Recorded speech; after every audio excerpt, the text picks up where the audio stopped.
Section 7.2, you're going to see a lot of the same type stuff as we saw in 7.1.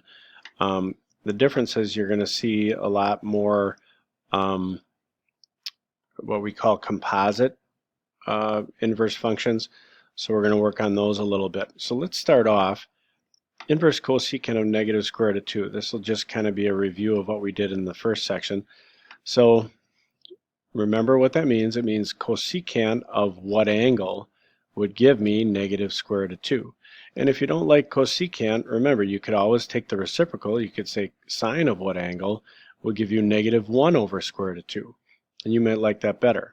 So this is going to be the same thing anyway. However, so it's a negative value, so for sine or cosecant, that means fourth quadrant. And we've got a hypotenuse of square root of 2 and an opposite side of negative 1. So this must have been 1. This must be a 45, 45, 90. Reference angle is pi over 4, and since we're going this way, it would be negative pi over 4. We've got our value there. Let's try this one. Now, you saw in the last lesson that radical 3 over 3 is a rationalized version of negative 1 over square root of 3. Now that's very important. Now this one's going to be its cotangent, so it's going to be in the second quadrant. But it's important because if we would say, well, adjacent over opposite is this, you're not going to recognize the triangle. You see what I mean? So it's really important that you can sort of unrationalize that denominator and write it at and understand that's negative 1 over the square root of 3. And now we can say, oh, there we go, it's a 30, 60, 90. This is a 60-degree angle, or pi over 3. And therefore, that would be 2 pi over 3. Okay, going down, let me move my face to this last example. We've got an inverse secant, which is the reciprocal of inverse cosine. So what are we seeing differently today? We're seeing the reciprocal functions, cosine, secant, and secant's inverse. Inverse secant of negative 1, well, a lot of people make the mistake of thinking, oh, it's negative, it's going to be in the second quadrant. But then they realize, well, wait a minute. Hypotenuse 1 and the adjacent's negative 1, these can't be the same distance. That's impossible. This isn't a triangle after all. This must be a quadrantal angle. So secant is the reciprocal of cosine, so I'm looking for a quadrantal angle. I'm looking unit circle here, and the x value of negative 1. Well, the x value would be negative 1 to the left here on this negative x-axis.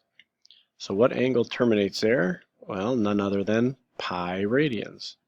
So secant of what gives you negative 1? The answer would be pi. So that's kind of like what we did in the first case. Now, if we're using a calculator, I talked about this at the end of the first video as well with inverse trig functions. Remember, in this case, if you've got inverse cosecant of 3, we can't find the exact value to that because we have no idea what triangle would have a hypotenuse of 3 and an opposite side of 1. We just don't know, I guess, what the reference angle is there, so we need a calculator for it. Well, remember, if cosecant gives me 3, then its reciprocal sine would give me 1/3. So I'm going to be doing this inverse sine of 1/3 on my calculator to find that answer.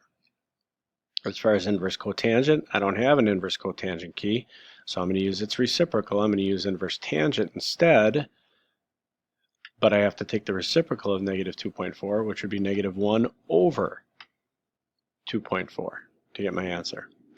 For inverse secant of negative 1.8, I'm going to have to use cosine, its reciprocal, of negative 1 over 1.8.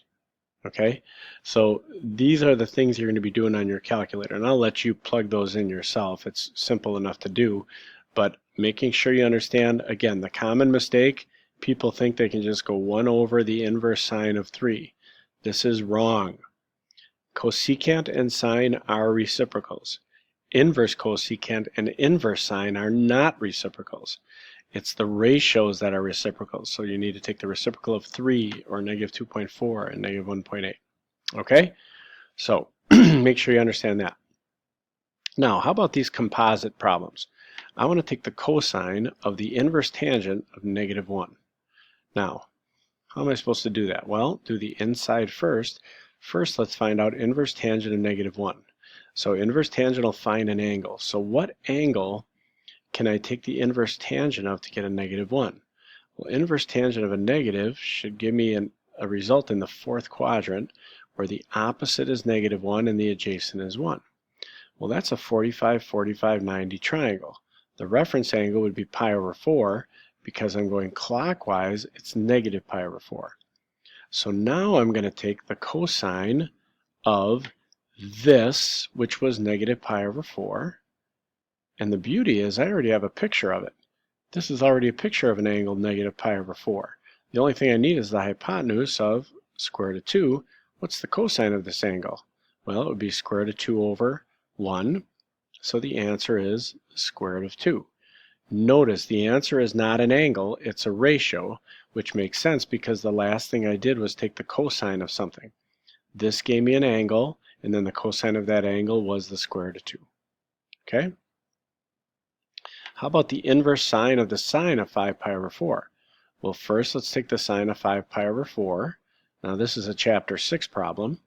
5 pi over 4, that's 1 whole pi and another 45 degrees, another pi over 4. So that would be in the third quadrant, that angle. And since the reference angle is pi over 4, the opposite side would be -1, the adjacent side would be -1, the hypotenuse would be square root of 2. So the sine of pi over 4, which would be opposite over hypotenuse, so we would get the inverse sine of opposite over hypotenuse.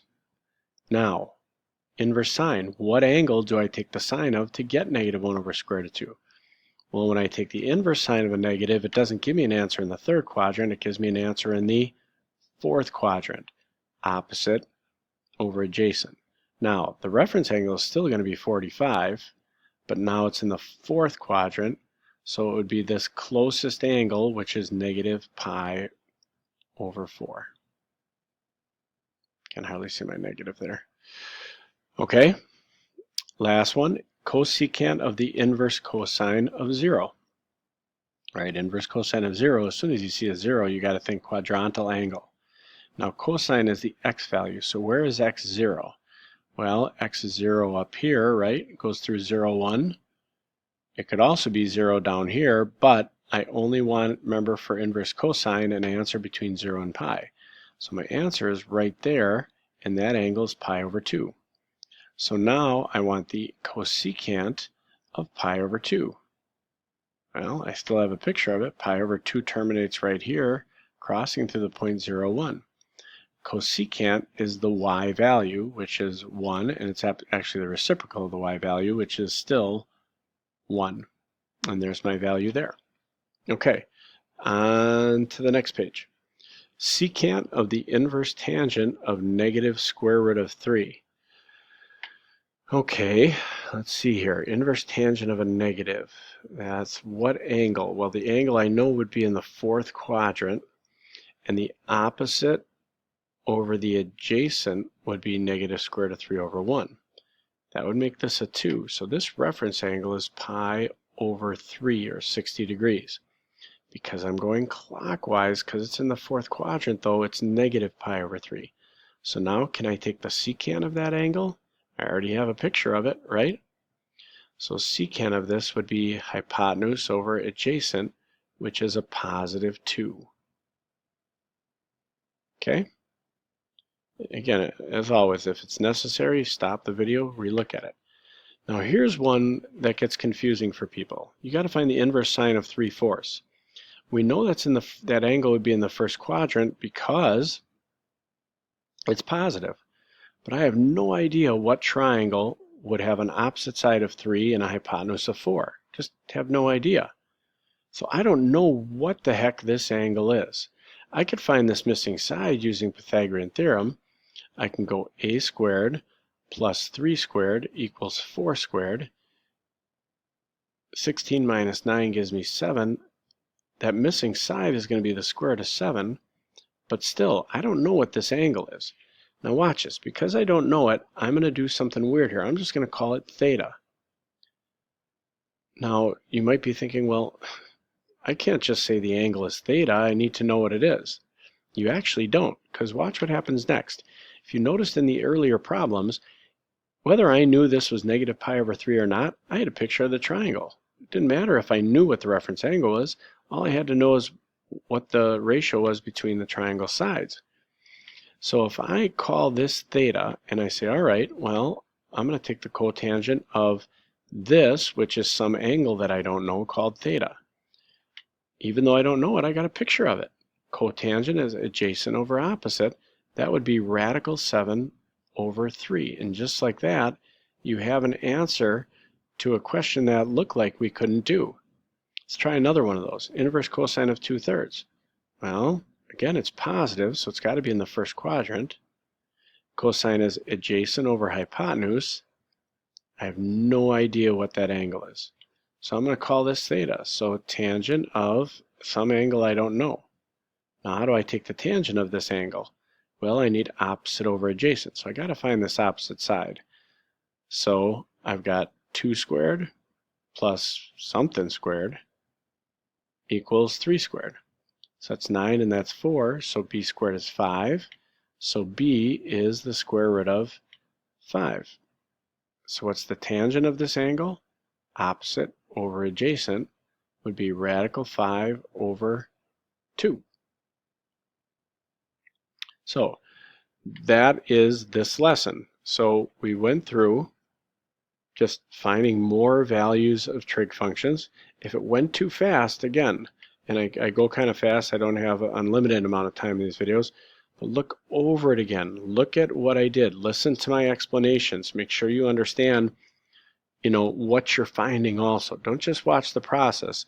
Understand that when I'm finding the inverse cosecant of negative square root of 2, I'm saying what is the angle that I take the cosecant of to get negative square root of 2? What angle do I take the secant of to get negative 1, and so forth. Okay? So good luck with that, and hope that goes well.